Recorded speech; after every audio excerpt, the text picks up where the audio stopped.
দ্বাদশ জাতীয় সংসদ নির্বাচনের পর ১৪ দলের শরিকদের সঙ্গে আওয়ামী লীগ সভাপতির এটাই প্রথম মতবিনিময় সভা।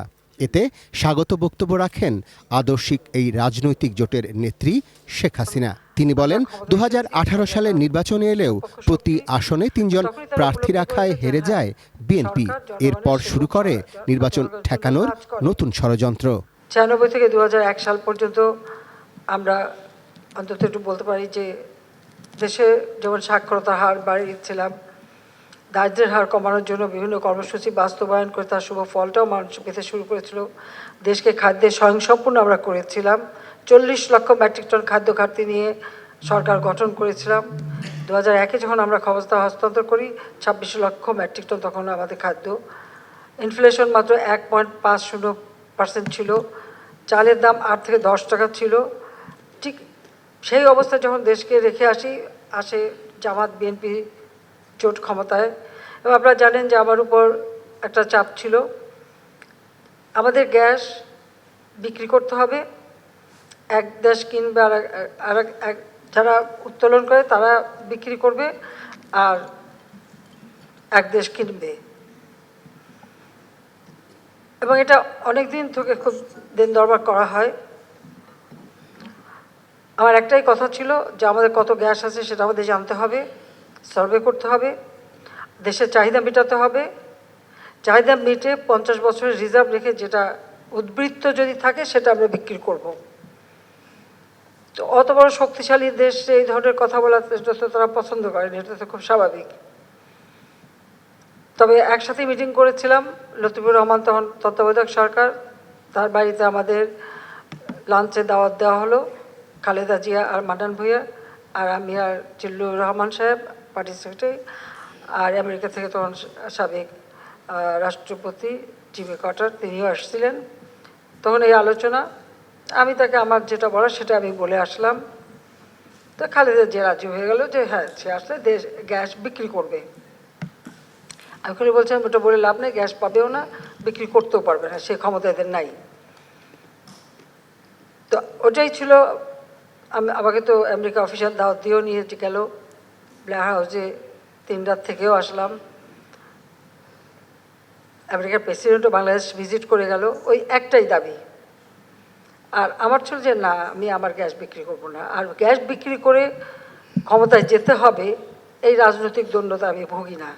আমি বঙ্গবন্ধু শেখ মুজিবের মেয়ে, দেশ বেচতে আসেনি, ক্ষমতা আসে না আসে আমার কিচ্ছু আসে যায় না। তা ঠিকই ক্ষমতা আসতে পারলাম না।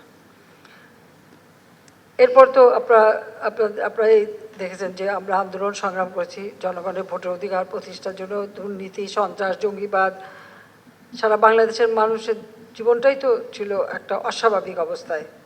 5বার দুর্নীতির চ্যাম্পিয়ন হলো, আমরা এর প্রতিবাদও করেছি। যাই হোক, এমার্জেন্সি ডিক্লেয়ার হলো, সবার আগে কিন্তু আমাকেই গ্রেপ্তার করা হলো, কারণ আমি কিছু সত্যি কথা বলেছিলাম। সেটি আমার অপরাধ হয়ে গেল। গ্রেপ্তার করে একটার পর একটা মামলা।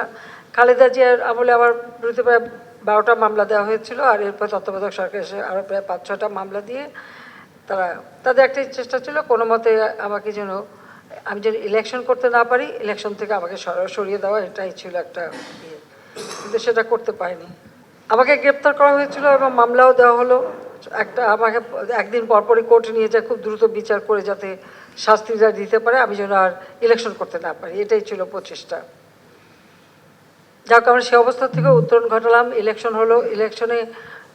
এই ইলেকশনটা বিশেষ করে 2008-এ যে ইলেকশনটা হলো, সেই ইলেকশনে আমাদের মহাজোট, আমরাই জয়ী হলাম। সেখানে আওয়ামী লীগ এককভাবেই 233টা সিটে আমরা জয়ী হলাম। আর বিএনপির 20 দলীয় জোট খালেদা জিয়ার নেতৃত্বে তারা পেয়েছিল মাত্র 30টা সিট। এই 30টা সিট পাওয়ার ফলে তাদের যে একটা মানে অহমিকা ছিল যে তারাই সবথেকে শক্তিশালী দল, সেটাই প্রশ্নবিদ্ধ হলো। আর এখানেই তাদের ক্ষোভ। যখন 2014 ইলেকশন আসলো, আপনাদের মনে হচ্ছে 2013 থেকে অগ্নিসন্ত্রাস শুরু করলো, কীভাবে মানুষকে পুড়িয়ে মারা, মানুষকে হত্যা করা, আর সমস্ত কিছু জ্বালাও পোড়াও, গাছ কেটে ফেলার এই ঘটনাই তারা ঘটালো। এতে তাদের লাভ হয়নি, বরং জনগণ তাদের কাছ থেকে আরও সরে গেছে। যখন তারা ইলেকশন ঠেকানোর চেষ্টা করলো। আর ইলেকশন ঠেকানোর জন্য আরও অনেকেরই মদত ছিল, আমি জানি সেটা। তো সেটা ঠেকাতে পারিনি, আমরা ইলেকশন করে আবার ফিরে আসলাম সরকারে। 2018-তে বিএনপি আসলো ক্ষমতায়, মানে ইলেকশনে আসলো, কিন্তু মাঝপথেই তারা সরে গেল। সরে যাওয়ার সবচেয়ে বড় কারণ ছিল যে তারা একটা সিটের বিপরীতে 2-3টে করে তাদের প্রার্থী, কারণ প্রার্থী একটা লন্ডন থেকে আসছে, প্রার্থী একটা পুরোনো পল্টন থেকে যাচ্ছে, আর একটা গুলশান থেকে যাচ্ছে। এই 3 জায়গা থেকে তারা প্রার্থী হতো। অনেক সেন্টারে আমি জানি যে সকালে এসে বলছে যে এটা এই নির্বাচন এলাকায় এটা আমাদের ক্যান্ডিডেট, পরে আবার দুপুরবেলা আরেকটা, রাত্রেবেলা আরেকটা। এই অবস্থায় তারা ইলেকশন করে তারা আসতে পারেনি। ফলাফল যে তারা তখন থেকে ইলেকশন বিরুদ্ধে, যে বাংলাদেশের ইলেকশনই হতে দেবে না। এর পরের যেটা ষড়যন্ত্র সেটা হচ্ছে ইলেকশনই হতে দেবে না, তবে দেবে। আর আমার ক্ষমতায় আসতেও অসুবিধা হবে না যদি আমি বাংলাদেশে কারো এয়ারবেস করতে দিই, ঘাঁটি করতে দিই, তাহলে আমার কোনো অসুবিধা নাই। কোনো এক সাদা চামড়ারই প্রস্তাব, আমি একই জবাব দিচ্ছি, যে আমি জবাব দিয়েছি স্পষ্ট যে আমি বঙ্গবন্ধু শেখ মুজিবের মেয়ে। আমরা যুদ্ধ করে বিজয় অর্জন করে দেশ স্বাধীন করেছি।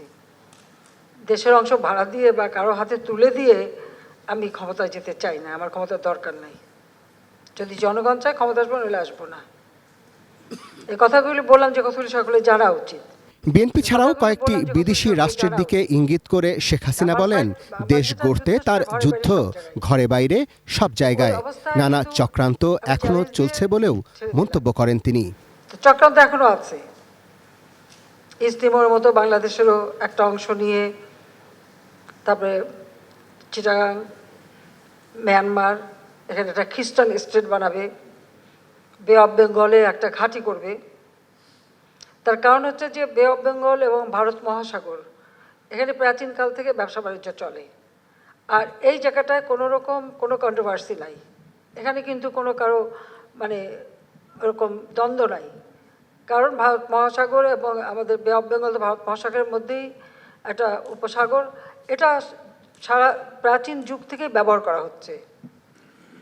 এই জায়গাটার উপরে অনেকেরই নজর, তো সেটা আমি হতে দিচ্ছি না, এটাও আমার একটা অপরাধ। কারণ এখানে মানে এয়ারবেস করে কার উপর হামলা করবে, যদি একটা দেশকে দেখানো হয়, কিন্তু সেটা তো না, আমি তো জানি আরও কোথায় যাবে। যে কারণে আমাদের কিছু সমস্যা সবসময় পড়তে হচ্ছে, হবে আমি জানি, কিন্তু আমি এটা পাত্তা দিই না। সোজা কথা, দেশের মানুষ হচ্ছে আমার শক্তি, মানুষ যদি ঠিক থাকে আমরা আছি। আর দেশটা যে উন্নতি হচ্ছে এটাও অনেকের পছন্দ না। আমরা যে খাদ্য উৎপাদন করি, খুব বড় এক দেশ বলে ফেললো যে এত খাদ্য উৎপাদনের দরকার কি, আমাদের তো যথেষ্ট আছে, আমরা তো দিতে পারি। তবে যে হ্যাঁ, ওই আশায় তো বসে থাকবো। আমাদের অনেকেই বলছে যে কী দরকার, আমরা নিজেদের মাটি, জাতির পিতা বঙ্গবন্ধু শেখ মুজিব বলছেন নিজের মাটি মানুষ দিয়ে আমরা দেশ গড়বো, আমরা সেটাই করবো। আর নিজেদের মানুষের খাবার আমি এখানেই যতটুকু উৎপাদন করে মানুষের খাদ্য নিরাপত্তা দেবো, আমরা দিয়েছি সেটা। কিন্তু এই ধরনেরও কথা আছে। তো এখানেই আমাদের একটা জিনিস চিন্তা করতে হবে যে আমরা যারা স্বাধীনতার সপক্ষ শক্তি, আমাদেরকে আরও সুসংগঠিত হয়ে আমাদের মানুষের কাছে, যে মানুষকে এই চেতনায় ফিরিয়ে আনতে হবে। এটা এসে গেছে, কারণ জয় বাংলা নিষিদ্ধ ছিল, আজকে জয় বাংলার স্লোগান চলে এসেছে। জাতির পিতার নামটা ইতিহাসের থেকে মুছে দিয়েছিল, সেটাও ফিরে এসে ইতিহাস বিকৃতিটা আমরা পরিবর্তন করতে সক্ষম হয়েছি।